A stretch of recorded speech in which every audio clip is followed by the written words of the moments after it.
What kind of person laughs at a man for having only $5? The answer changed an entire supermarket forever. If you have $5 in your pocket, I'll quit right now. Daniel Brooks shouted loud enough for every shopper to hear. His grin spread across his face as he leaned against the checkout counter, convinced he had already won. A few cashiers exchanged awkward glances, but nobody said a word. One customer chuckled, then another. Within seconds, laughter rolled through the front of the store like a wave bouncing off polished tile floors and towering shelves stacked with brightly colored cereal boxes. Standing in the middle of it all was Marcus Carter. His faded brown coat hung loosely over his shoulders, its fabric worn thin from too many cold nights. His boots carried the dust of countless sidewalks, and the gray knit cap covering his head had clearly seen better winters. To everyone watching, he looked exactly like the kind of homeless man people hurried past every day without making eye contact. Marcus didn't raise his voice. He didn't defend himself. He simply rested one weathered hand on the shopping cart beside him. Inside the cart sat a gallon of water, a loaf of discounted wheat bread, a jar of peanut butter, and 2 cans of vegetable soup. Nothing more. Nothing expensive. Just enough to make it through another couple of days. Daniel folded his arms with exaggerated confidence. "What's wrong?" he mocked. "Cat got your tongue?" More laughter followed. Marcus slowly looked around the store. He noticed the young cashier forcing an uncomfortable smile because her manager was watching. He noticed an elderly woman lowering her eyes, clearly embarrassed by what she was witnessing. He even noticed a little boy holding his mother's hand, staring at him with innocent curiosity instead of judgment. Marcus offered the child a gentle smile before quietly reaching into the inside pocket of his coat. Every movement seemed to slow the room. Even the automatic doors sliding open and closed at the entrance sounded strangely distant. Daniel laughed again. "Come on, show everybody your fortune." Marcus pulled out a single, folded $5 bill and carefully laid it on the checkout counter. The laughter exploded even louder than before. Daniel threw both hands into the air. "Well, look at that. Guess I still have my job." Marcus didn't react. Instead, he reached into another pocket inside his coat. This time his fingers closed around something much heavier. Without saying a single word, he placed a thick brown leather wallet beside the $5 bill. The laughter faded almost instantly. Nobody knew where the wallet had come from, why Marcus had it, or why his calm expression never changed. Daniel's confident smile lingered for another second, but uncertainty had already begun creeping into his eyes. Marcus looked directly at him and quietly said, "The $5 are mine. The wallet isn't. I came here hoping to find the person who lost it." At that exact moment, the front doors burst open again, and a black SUV came to an abrupt stop outside the entrance. The man who stepped out of the black sport utility vehicle did not look like someone who had time to waste. His charcoal suit was perfectly tailored, but the worry on his face overshadowed every sign of wealth. He scanned the front entrance with quick, restless eyes before walking briskly toward the checkout lanes. A young assistant hurried behind him, speaking into a phone that remained unanswered. The store grew unnaturally quiet as shoppers instinctively stepped aside. Marcus remained exactly where he was, his hand still resting beside the leather wallet. Daniel straightened his tie, assuming an important customer had arrived. The confidence slowly returned to his face as he stepped forward with a polished smile. "Good afternoon, sir. Welcome to Green Valley Market. Is there anything I can help you with today?" The older man barely acknowledged him. His eyes had already locked onto the brown wallet lying on the counter. For one long second, nobody moved. Then he hurried forward and stopped only a few feet away from Marcus. "Where did you find that?" he asked, his voice controlled but strained. Marcus answered calmly. "Near the shopping carts outside. It was lying beside the handicap parking spaces. I checked for identification, but I thought it was better to leave everything exactly as I found it." The man slowly picked up the wallet with both hands. His fingers trembled ever so slightly as he opened it. One by one, he examined the contents. Every bill remained perfectly stacked. Every credit card sat untouched inside its slot. A folded family photograph rested exactly where he had left it. Finally, he reached into a hidden compartment and removed a simple gold wedding ring. His shoulders lowered with visible relief. He closed his eyes for a brief moment before taking a slow breath. "Everything is here," he whispered, almost to himself. His assistant let out an audible sigh and lowered her phone. Daniel laughed nervously, trying to reclaim control of the situation. Well, that is certainly lucky. Our customer here was just about to hand it over. Marcus did not interrupt him. He simply watched the older gentleman with quiet patience. The man looked back at Marcus, studying the lines on his weathered face, the worn sleeves of his coat, and the shopping cart filled with nothing but modest groceries. "Did you look inside?" he asked. Marcus nodded once. "Only long enough to find the owner's identification. After that, I closed it." "You saw the cash?" Marcus nodded again. "Yes, sir. And you never considered keeping any of it?" Marcus smiled faintly, not offended by the question. "Money can replace a meal. It cannot replace trust. Someone was probably having a much worse afternoon than I was." Those words seemed to settle over the store like gentle snowfall. Even the humming refrigerators along the dairy aisle suddenly felt louder than the people standing nearby. Daniel shifted his weight uncomfortably, sensing the mood changing in a way he could not stop. The older man slipped the wedding ring back into the wallet with extraordinary care before extending his hand toward Marcus. "My name is Richard Whitmore," he said quietly, "and I believe I owe you much more than a thank you." Daniel's polite smile froze the instant he heard that name, because everyone employed by Green Valley Market knew exactly who Richard Whitmore was. Daniel Brooks felt every ounce of confidence drain from his body. Richard Whitmore was not simply another customer. He was the founder of Whitmore Retail Group, the company that owned more than 200 grocery stores across 5 states, including the very building where Daniel proudly wore his manager's badge. Daniel had seen Richard's photograph hanging in the employee break room dozens of times beside framed company values that spoke about dignity, honesty, and service. Yet standing only a few feet away from the man himself, Daniel realized those words had been easier to memorize than to practice. Richard shook Marcus's hand with genuine respect instead of hesitation. "You could have walked away," Richard said quietly. "No one would have known." Marcus gave a small shrug. "I would have known." The answer was so simple that nobody immediately responded. Richard studied Marcus for another moment before asking, "What is your name?" "Marcus Carter, sir." "Marcus, how long have you been out here on your own?" Marcus hesitated, not because he was ashamed, but because he disliked talking about himself. "Almost 18 months. Richard nodded without pity. "And before that?" Marcus looked toward the large front windows where late afternoon sunlight reflected across the parking lot. "I worked maintenance for nearly 20 years. Then my apartment building caught fire. Insurance covered less than expected. Medical bills followed after I developed pneumonia during that winter. One setback became another until there was not much left." He spoke without bitterness, as though he were simply describing the weather. Several shoppers quietly lowered their eyes. The little boy who had smiled at Marcus earlier tugged gently on his mother's sleeve. "Mom," he whispered. He gave the wallet back, even though he needed money. His mother squeezed his hand, but could not find the right words. Daniel suddenly became aware that dozens of people were no longer looking at Marcus. They were looking at him. The laughter that had filled the store only minutes earlier now felt painfully distant. Richard turned slowly toward Daniel. His expression remained calm, but there was unmistakable disappointment behind his eyes. "Mr. Brooks," he said, "did I arrive after something happened?" Daniel forced a nervous smile. "Just a misunderstanding, sir. We were joking around." Richard glanced toward the cashier nearest the register. The young woman looked down at the scanner in front of her. He asked gently, "Was everyone joking?" She hesitated. Her fingers tightened around a receipt before she quietly answered, "No, sir." The silence that followed seemed heavier than anything Marcus had carried inside his shopping cart. Richard looked around the checkout area, noticing uncomfortable faces, lowered heads, and employees who suddenly found reasons to straighten candy displays instead of making eye contact. Finally, he returned his attention to Marcus. "Thank you for protecting something that mattered to my family," he said. "That wedding ring belonged to my wife. She passed away 3 years ago. Losing it today felt like losing a piece of her all over again." Marcus's expression softened with quiet understanding. "Then I am glad it found its way home." Richard smiled for the first time since entering the store. It was not the smile of a wealthy executive. It was the smile of a husband who had just recovered something priceless.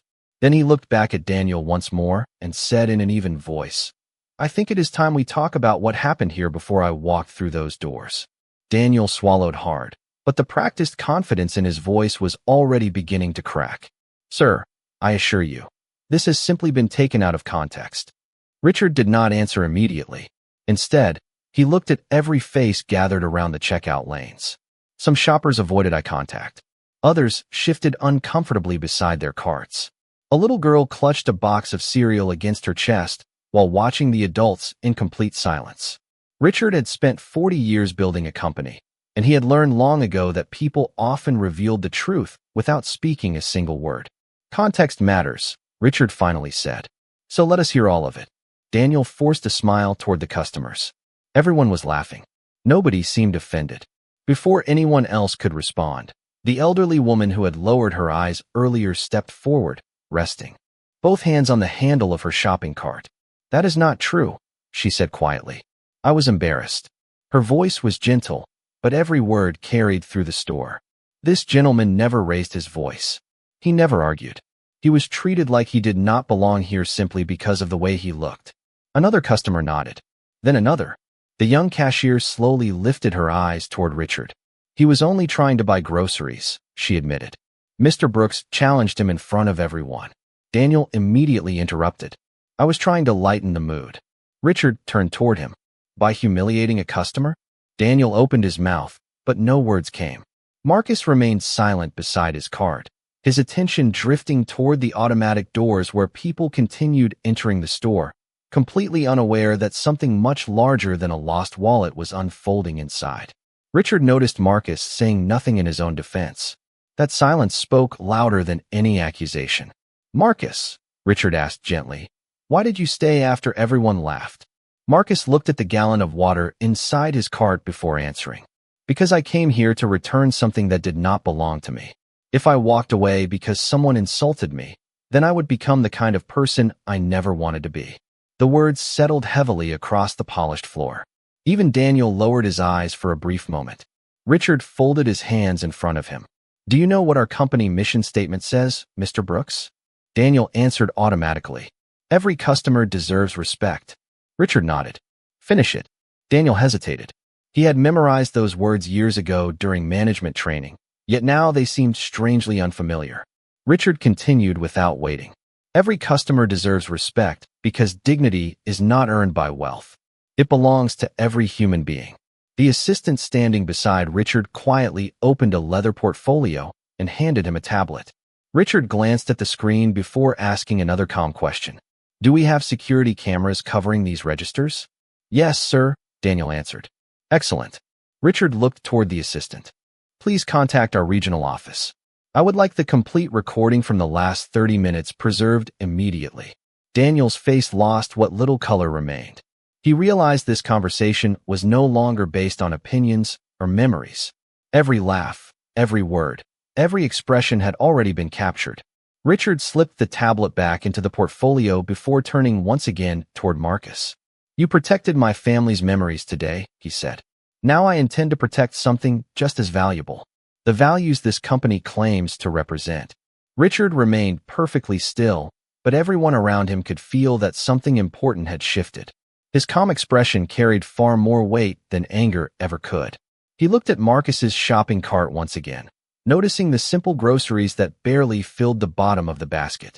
Is this everything you plan to buy today? He asked. Marcus nodded. Yes, sir. It is enough.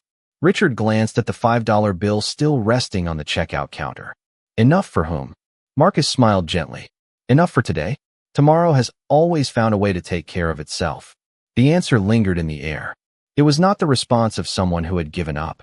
It was the response of someone who had learned how to survive without letting hardship steal his character. Richard slowly turned toward the employees gathered behind the registers. How many of you have worked with Mr. Brooks for more than a year? Several hesitant hands went up.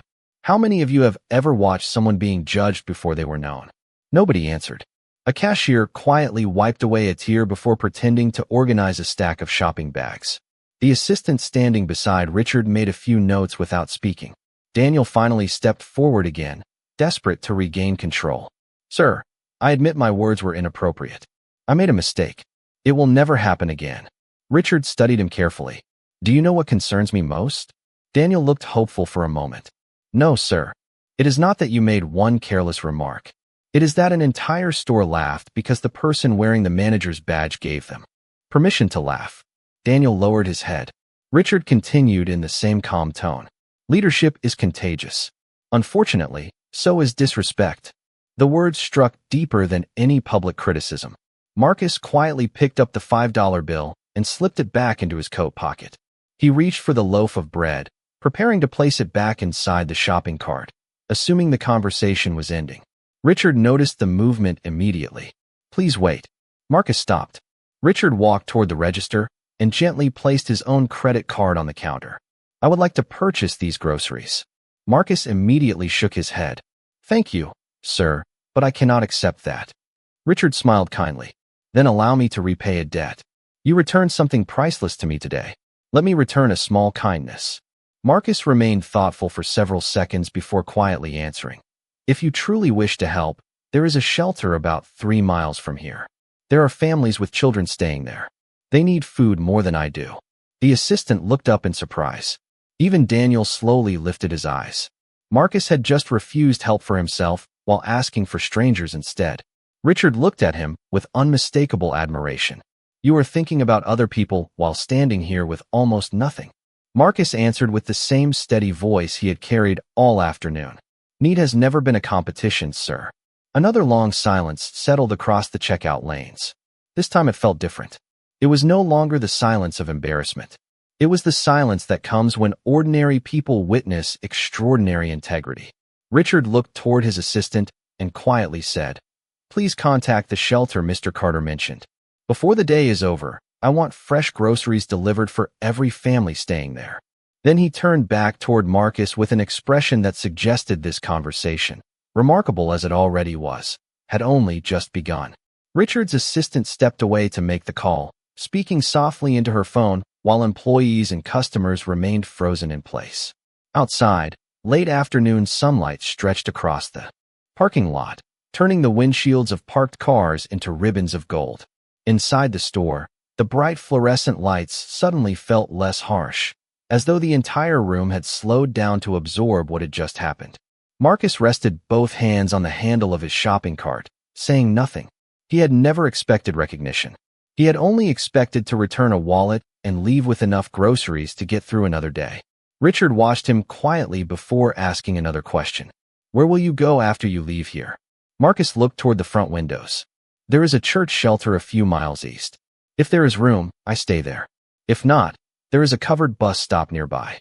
Richard nodded slowly, his expression thoughtful rather than sympathetic. Do you have any family?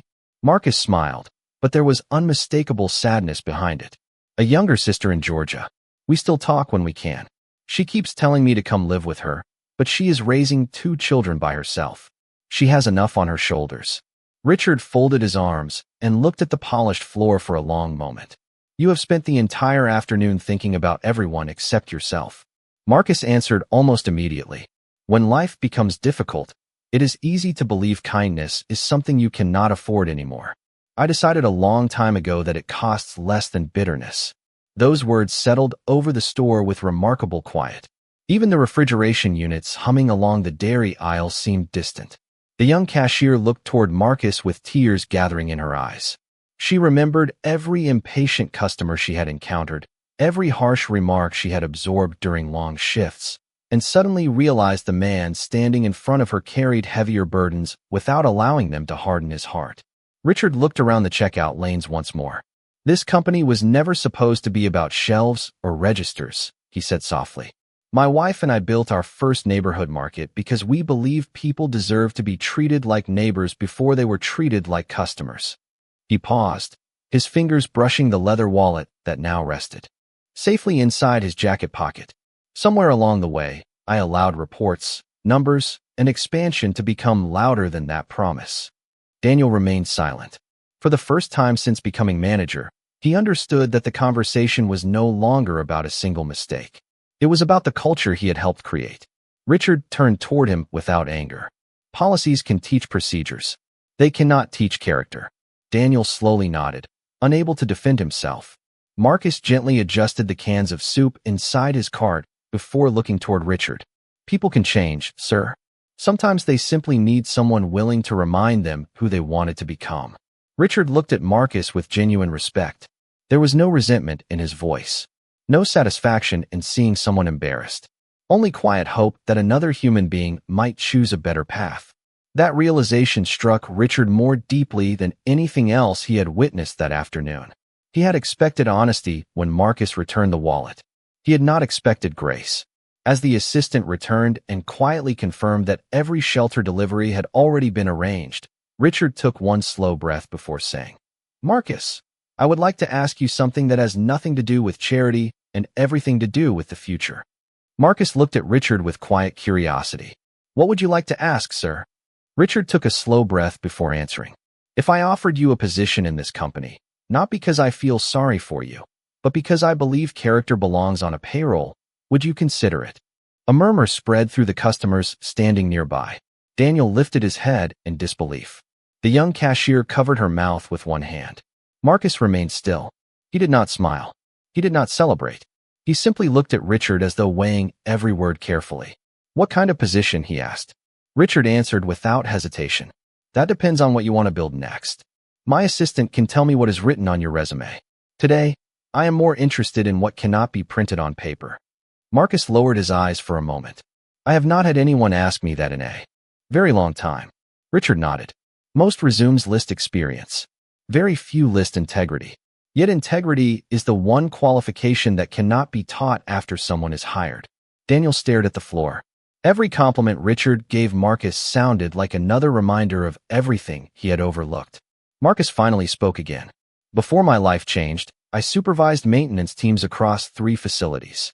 I trained new employees, handled building inspections, and made sure every problem was solved before customers ever noticed it." Richard's eyebrows lifted slightly. "You led people? For almost 12 years. Why did you never mention that?" Marcus smiled gently. "Because today was never about proving who I used to be. It was about returning something that belonged to someone else." Richard quietly laughed, not from amusement, but from admiration. "You keep surprising me." He turned toward his assistant. "Please contact Human Resources. I want a full employment review prepared for Mr. Carter before tomorrow morning." Daniel looked up immediately. "Sir, company policy requires interviews, background verification, and—" Richard raised one hand politely. "And company policy also allows the chief executive officer to make executive appointments when exceptional circumstances reveal exceptional people." Daniel fell silent once again. Richard stepped closer to Marcus.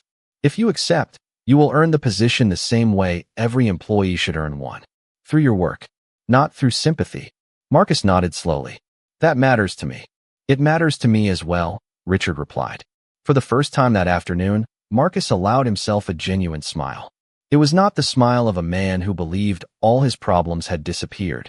It was the smile of someone who finally saw a door opening after months of walking through nothing but closed ones. The little boy who had watched everything tugged on his mother's sleeve once more. "Mom," he whispered. "He got the job because he was honest."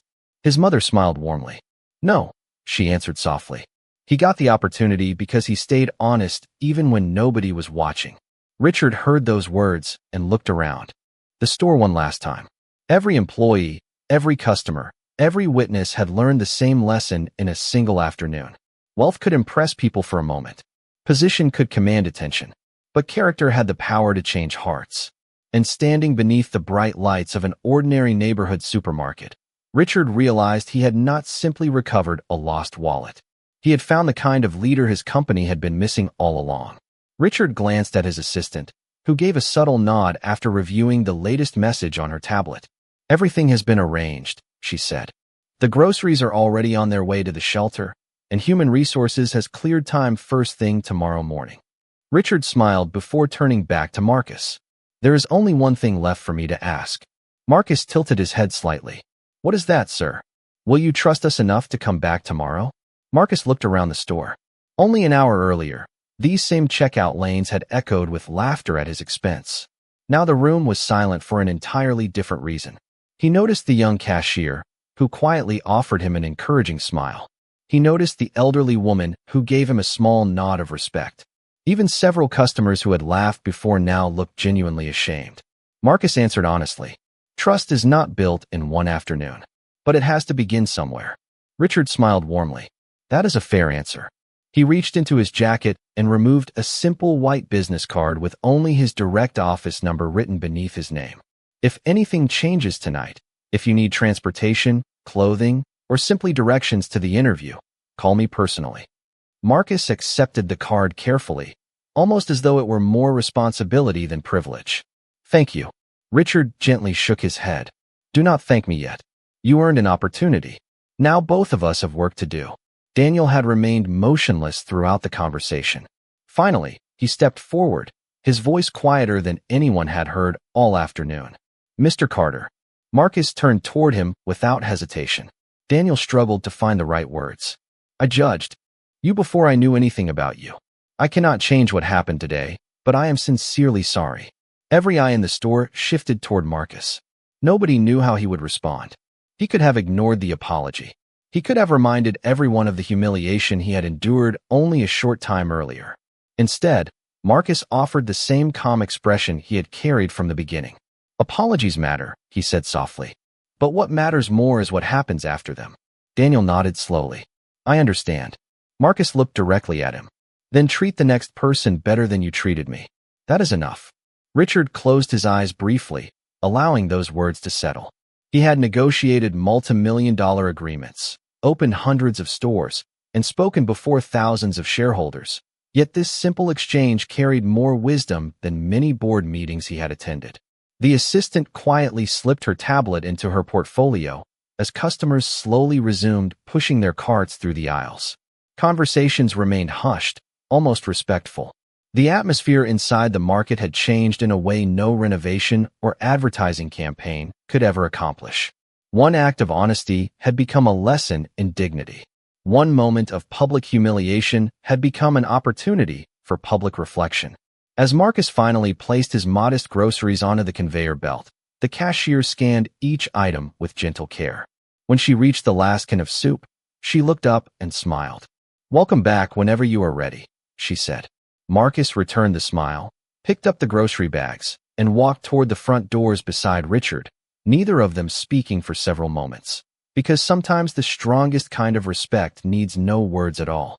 The next morning arrived with clear skies and crisp autumn air, and for Marcus Carter, it felt like the first sunrise in a long time that carried possibility instead of uncertainty.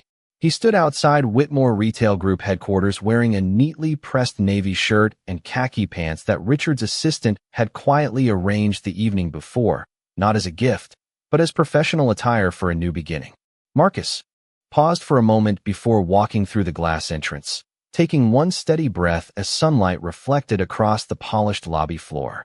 The receptionist greeted him with a warm smile. Good morning, Mr. Carter. We have been expecting you. Those simple words settled deeply in his heart. It had been a long time since anyone had expected him anywhere. Upstairs, Richard was already waiting beside the conference room windows, a cup of coffee untouched in his hand. When Marcus entered, Richard smiled. You came. Marcus returned the smile. I said trust had to begin somewhere. The interview that followed felt unlike any Marcus had experienced during his career. There were questions about maintenance systems, team leadership, safety procedures, and facility operations. But there were also questions about patience, responsibility, and the kind of workplace Marcus believed people deserved. Every answer reflected the same quiet principle that had guided him in the supermarket. Character first. Everything else could be learned. By noon, human resources had completed every required step. Richard stood, extended his hand once again, and said, Welcome to Whitmore Retail Group, Facilities Operations Supervisor. Marcus accepted the handshake with grateful humility. I will earn that title every day. Richard nodded. I have no doubt that you will. Weeks passed, and the changes spread far beyond one hiring decision. Every store manager attended renewed leadership training centered not only on procedures, but on respect. Customer service policies were rewritten to emphasize dignity before efficiency. Employees began sharing stories of quiet kindness they had witnessed in their own stores. What started with one returned wallet slowly transformed an entire company culture. Daniel Brooks also returned, not to the same position, but after completing additional training and accepting responsibility for his actions. He started over in a different location under close mentorship, understanding that rebuilding trust required consistent choices rather than quick apologies. On his first day back, he greeted every customer personally, remembering the lesson he had learned in the most humbling way possible.